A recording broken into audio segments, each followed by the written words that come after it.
Halo warga intelektual sekalian. Guys, apakah artis yang mualaf itu mualaf karena dagangannya sepi? Apakah itu tujuan utamanya? Menurut keyakinan saya, nggak semua tapi disclaimer on ya.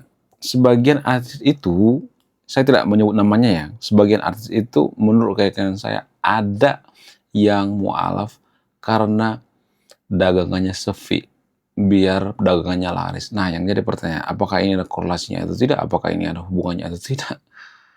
Apakah ini murni karena bisnis gitu? Apakah ini ada hubungannya dengan keyakinan? Kemudian selain itu, menurut keyakinan saya, seseorang itu mualaf ada faktor misalnya ya, ada prinsip yang mengatakan lu berbuat baik di dunia ini, lu berbuat baik pada siapapun, kalau lu nggak masuk ke agama tertentu, lu tidak akan masuk surga. Lu berbuat baik, ya pahalanya dapat di dunia ini, bukan di akhirat. Ada dugaan yang mengatakan seperti itu. Ada prinsip seperti itu. Sehingga seseorang itu mau mualaf. Baik itu artis maupun orang biasa. Dan yang paling ketara itu biasanya artis ya. Nah, yang jadi pertanyaan, apakah ini bisa dibuktikan secara ilmiah? Apakah ini bisa dibuktikan secara sains? Bagaimana fakta yang sebenarnya? Bagaimana ciri-cirinya? Kemudian apa motif lain gitu?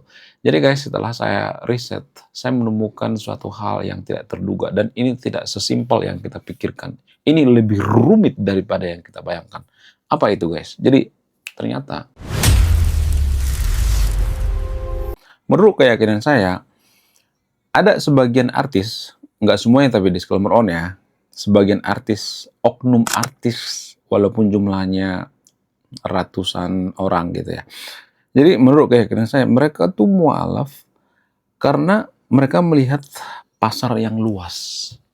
Artinya gini, ada pepatah lama mengatakan, bagi orang awam, agama itu adalah segalanya. Agama itu adalah pengharapan. Bagi pemerintah, agama itu dijadikan semacam mainan kekuasaan. Bagi artis, agama itu, nggak semua artis, ya, tapi ya disclaimer on ya, bagi sebagian artis, agama itu dijadikan sebagai pasar. Kemudian bagi kaum intelektual, agama itu adalah buatan manusia. Itu dari sudut pandang kaum intelektual ya. Kemudian yang jadi pertanyaan, kenapa sebagian artis di Konoha itu menganggap bahwa mualaf itu adalah semacam peluang gitu ya. Mereka akan dapat pasar yang lebih besar lagi gitu ya. Kalau misalnya nih mereka punya dagangan, ya sepi, lalu solusinya biasanya mualaf gitu ya. Nanti akan dibeli lagi, beli gitu. Terbukti apa? Terbukti di Konoha ada seorang artis inisialnya RO. Kalau saya perhatikan, mereka itu sangat peduli dengan RO ini. Bahkan sampai menggalang dana gitu ya. Jadi RO ini diduga melakukan penggelapan dana dan warga Konoha itu antusias banget gitu ya. Peduli banget ya sampai pengen menggalang dana ya supaya apa? Supaya utang-utang RO ini terlunasi gitu. Itu sangat luar biasa, guys. Ini yang bikin orang berlomba-lomba jadi mualaf. Tanpa kita sadari ya. Ada sisi positif, ada sisi negatifnya juga ya. Kemudian selain pasar yang lebih luas, kepercayaan konsumen juga mempengaruhi. Ya, yang nomor 2 itu kepercayaan konsumen. Kenapa kepercayaan konsumen ini penting? Sangat penting. Karena orang itu membeli biasanya karena sealiran, seagama. Itu sangat-sangat lumrah di negara yang mabuk agama atau yang keracunan agama seperti Konoha. Sebenarnya saya tidak menyalahkan artis itu. Artis itu mereka terpaksa mualaf itu karena itu yang disukai oleh masyarakat. Artis itu ada kenapa? Karena disukai masyarakat kan. Kalau yang nyukai artis itu cuma satu orang doang, cuma keluarganya doang, dia nggak bakal jadi artis kan.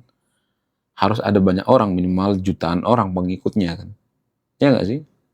Menurut kalian gimana? Coba tulis di kolom komentar ya. Saya tidak akan berpihak pada siapapun ya. Jadi tanpa kita sadari, artis itu sebenarnya dipaksa oleh apa? Oleh keinginan masyarakat. Masyarakat kita pengennya seperti itu. Mau beli dagangan artis, kita lihat dulu agamanya. Agamanya apa? Oh, seiman nggak?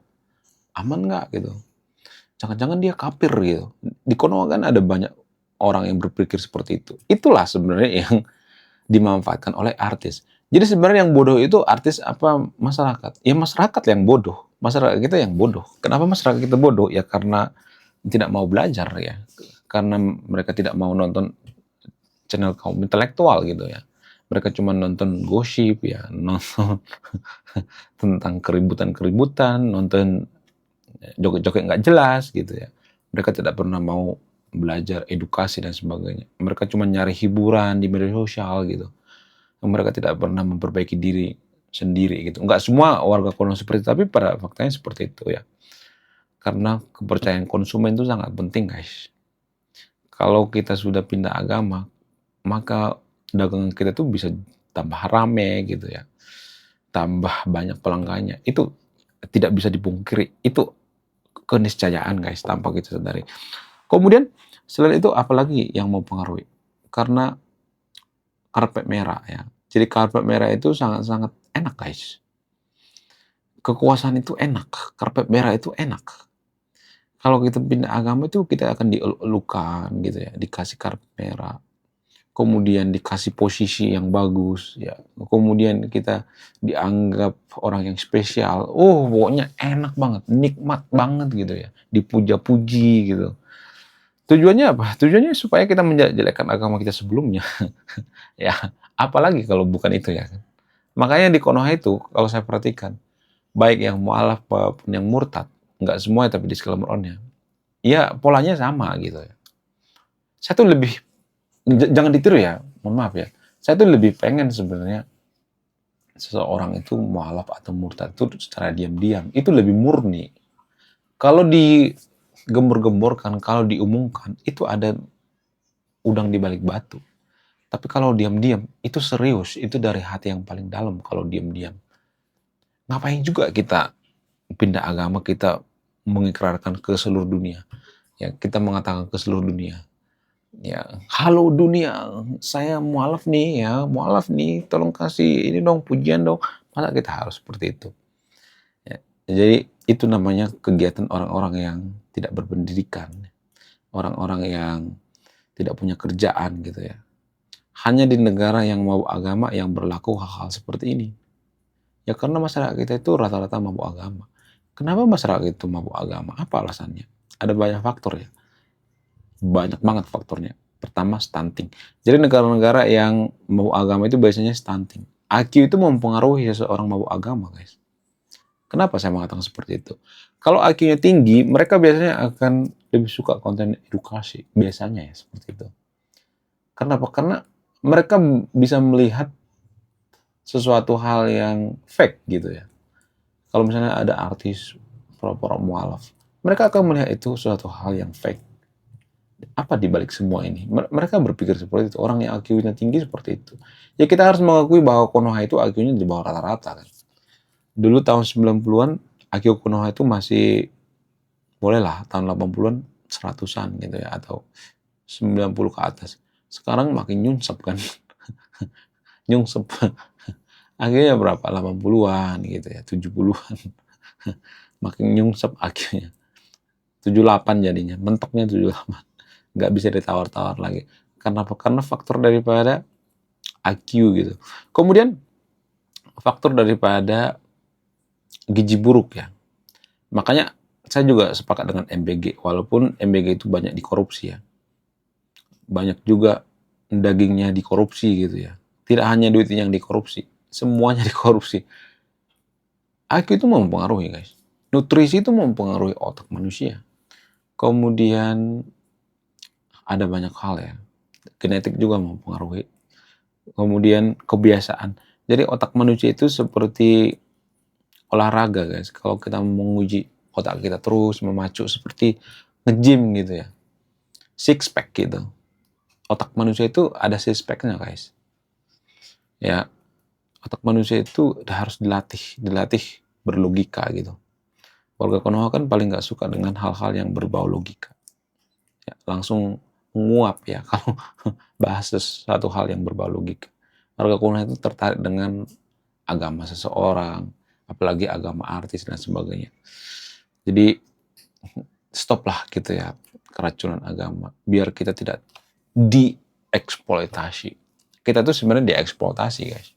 Kita itu pasar gitu ya, dianggap objek gitu ya, dianggap ya orang-orang yang bisa dieksploitasi gitu ya, atau orang-orang bodoh gitu. Jadi dugaan saya artis-artis itu dalam hati berpikir, kok orang ini bodoh ya. Kemudian kalau misalnya ada seseorang yang pindah agama nih ya, mualaf, artis dan sebagainya, kita tuh biasanya langsung kepincut gitu ya, langsung takjub gitu ya, langsung menganggap bahwa mereka itu saudara kita, percaya gitu ya, langsung percaya ya. Ketika ada barangan dagangannya kita langsung beli gitu. Kenapa bisa seperti itu? Ini sumbernya dari mana sih sebenarnya? Apakah ini bersumber daripada agama atau emang ini bawaan lahir gitu atau tradisi gitu? Ada berbagai faktor ya, bukan cuma satu faktor tunggal ya. Yang pertama itu lingkungan kita ya seperti itu. Sehingga lingkungan kita tuh mengajarkan kita bahwa orang yang pindah agama dengan agama kita itu kita harus memperlakukan dengan baik gitu. Padahal yang memperlakukan baik itu ke semua orang, bukan cuma seiman doang gitu. Kemudian faktor daripada oh, tradisi dalam beragama gitu. Ya ini sangat mempengaruhi juga gitu ya. Tradisi dalam beragama di Konoha itu kalau ada yang mualaf itu langsung disanjung-sanjung. Sama seperti Deddy Corbuzier. Deddy Corbuzier dulu sampai diundang wakil presiden coy, Pak Maruf Amin. Sampai diundang gitu. Kenapa bisa seperti itu? Apa alasannya? Tujuannya itu dalam kurung itu ya biar banyak orang yang mualaf gitu. Tapi apakah kita bisa mualaf kalau kita mengharapkan pujian gitu? Menurut saya enggak. Konoha juga tidak akan bisa jadi negara maju kalau semuanya mualaf gitu ya. 100% kita jadi satu agama nggak bakal bisa. Pakistan, Afghanistan ribut juga tuh, ya kan? Kemudian negara-negara Timur Tengah ribut tuh, Iran dan Qatar ribut, nggak akan jaminan ya.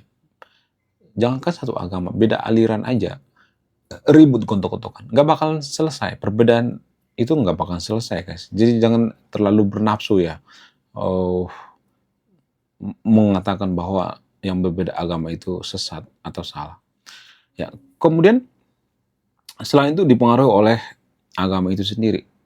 Saya harus jujur di sini ya, saya tidak mau menutup ya. Jadi gini, agama juga mempengaruhi kenapa seseorang itu lebih percaya dengan yang seagama dengan yang beda agama. Apa alasannya? Ya, karena prinsip yang seiman. Bahkan memilih pemimpin sekalipun kan kita harus seiman kan. Ada datanya itu. Ada ayat-ayatnya gitu. Walaupun penafsirannya beda-beda, tapi secara eksplisit mengatakan bahwa di situ kita harus memilih yang pemimpin yang seiman. Ya, jadi pengaruh agama itu sangat besar porsinya. Kenapa kita fanatik dalam beragama? Ya karena faktor agama, bukan karena orangnya. Jadi kalau ada yang mengatakan ya, kita keracunan agama, kita berlebihan dalam beragama itu, ya tergantung orangnya, bukan agamanya. Ya kalau tergantung orangnya berarti agamanya nggak bener dong. Iya kan? Jadi agama itu mempengaruhi pola pikir manusia. Banyak keputusan kita sehari itu dipengaruhi oleh agama. Banyak keputusan kita sehari itu dipengaruhi oleh ayat-ayat kitab suci. Jadi kalau ada orang yang mengatakan bahwa agama itu tidak mempengaruhi kemajuan suatu bangsa, maka ijazahnya itu harus diterawang di bawah sinar matahari. Ya, menurut kalian gimana? Coba tulis di kolom komentar ya. Saya tidak memojokkan agama apapun di sini ya, disclaimer on ya. Saya hanya menyadarkan yang nonton video ini biar jangan terlalu euforia dengan yang namanya murtad dan mualaf. Ya. Jadi ada yang menyimpulkan, saya tidak akan menyimpulkan. Sekian video ini, saya warga intelektual, salam nasional.